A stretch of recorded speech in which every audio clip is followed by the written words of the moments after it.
Hello, sir. My name is Melissa, your interviewer for today. Thank you for having me here and taking the time to speak with us today.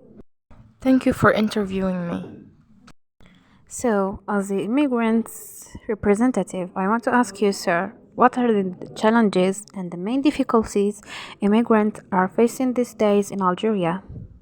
Good question. You see, the situation of immigrants is a bit concerning because as the immigrants coming from neighboring countries are illegal, and this category faces the most problems. For example, the main concern is the access to healthcare and documentation legally.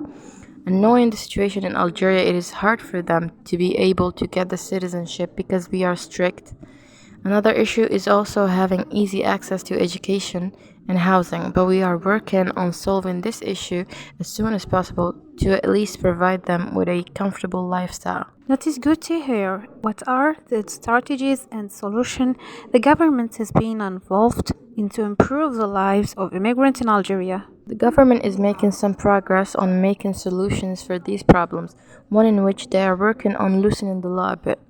We are also making new, more effective policies that work in favor of these immigrants. For me, I am making sure to observe these methods and even making modifications on these laws to ensure that these immigrants have the access to basic rights as fellow Algerian citizens, including healthcare and education. Algerian people fear that with the rise of immigration, they will lose their jobs and homes. How do you address this problem? I understand these concerns, but it is important to note that immigrants contributes positively to the economy.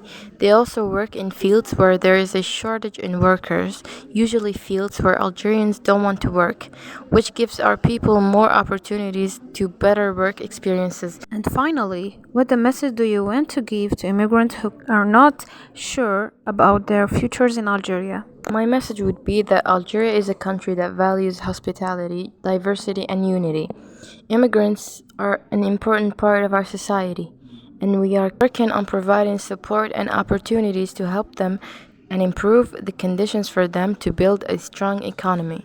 Thank you for your time, Mr. Member of Parliament. It was a pleasure talking to you. The pleasure is mine.